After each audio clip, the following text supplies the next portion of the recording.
everyone, Kian here. Our Bible verse for today is all about Genesis 50:20.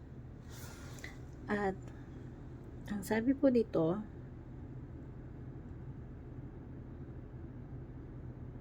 sabi po dito sa talata na to,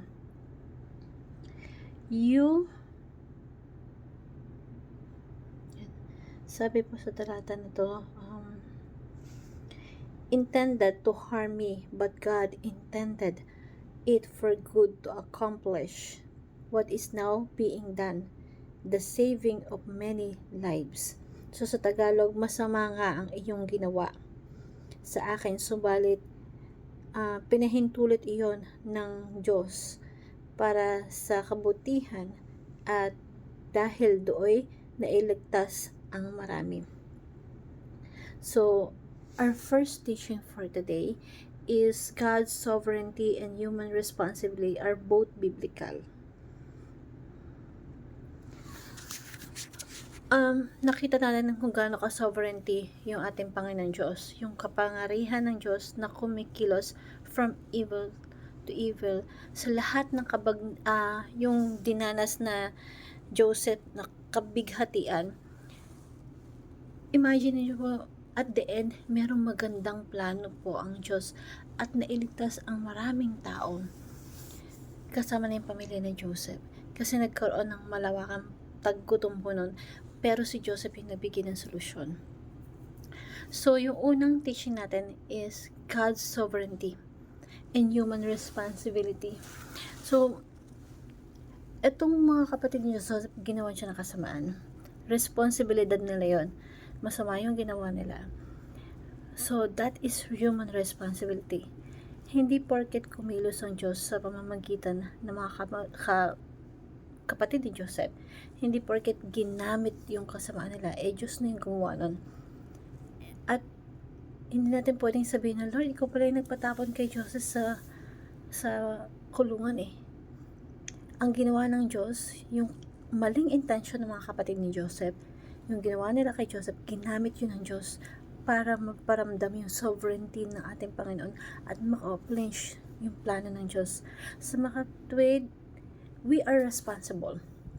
Yung mga tao sa paligid natin, they are responsible of whatever the sins they are doing. Kung sila ay nagkasala, hindi sila inudyukan ng Diyos para magkasala. It's their responsibility. Kung pinarusahan sila ng Diyos, that is the judgment of God because we are the responsible of what we are doing. At the same time, yung mga kamalian natin, yung mga wrong decision natin in the past, pwedeng gamitin ng Diyos yun para sa kanyang mga will o layunin. Sovereignty and human responsibility are both biblical. So, God can use negative and turn it into positive. Kayang gawin ng Diyos yung mga negative na nangyayari sa buhay natin. Kahit yung mga maling desisyon natin in the past, kayang gawin ng Diyos yun at gumawa ng positive na bagay para sa ipabuti natin, para sa ating advantage. So, that is the sovereignty of our God. Pangatlo po, God accomplishes His purpose even in our darkest moment. Sa panahon na feeling natin wala na yung Diyos, absent yung Diyos, hindi natin siya nararamdaman, in the darkest moments of our life, sa panahon na feeling natin na ang layo-layo niya sa atin, hindi natin siya makita, hindi natin siya maramdaman, God is actively working in our lives. Hindi kailanman naging absent ang Diyos. Hindi kailanman nilayan tayo ng Diyos. Hindi kailanman huminto ang Diyos, yung kamay ng Diyos para tulungan tayo. God accomplishes His purpose even in our darkest moment of our life. So if you are in dungeon situation or the lowest situations of your life, in the darkest moment of your life, na clueless tayo, na confused yung buhay mo ngayon, remember that God accomplishing His purpose even in the darkest moment of our life.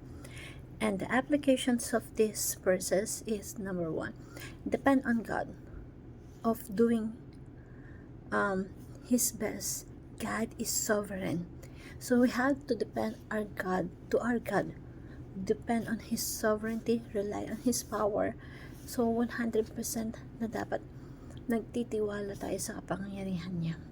And at the same time, huwag natin kakalimutan, we are responsible. Hindi pwedeng nag-aantay na lang tayo sa isang tabi o lahat ng bagay isisisi natin sa Kanya or yung mga decision natin laging sa Kanya na parang, oh God is sovereign naman eh. So, kaya naman niyang gawa ng paraan. Kaya niyang mag-isip para sa akin. No, we have to be responsible sa life na binigay niya sa atin. Let's depend on God because He's sovereign. But, we have to do our part also. Because God, tinuturo ng Bible, God is sovereign and we are responsible. Pag naging pabaya tayo sa buhay, kasalanan natin yun. Hindi niya kasalanan yun. So we have to do our best. Gawin natin yung tama. What we reap, what we sow. So kung anong tinanim natin, yun ang aanihin natin. At sa araw-araw, we have responsible na pagkatiwalaan yung Lord na we did our best. Kung meron tayong pagkukulang, ipagdasal mo na si God na yung magpuno ng pagkukulang din. And let's see from God's long-term perspective kung tayo man nasa kalagayan ni Joseph. We have to trust that God has a long-term problem. Hindi natin pwede na, bakit Lord ganito? Bakit ganito yung sitwasyon ko? Kung meron ka mang question sa ganun, hindi mawawala yun. Usually, short-term tayo mag-isip. But we have to remind ourselves that, God, whatever the situation, I entrust you. I know you have a long-term for me. See from God's long-term perspective. Tignan natin yung perspective niya kasi hindi niya tayo pababayaan eh. Internal plan yun. Internal perspective yun na kailangan natin pagkatiwalaan. And hope this verse you learn a lot. Thank you everyone and God bless.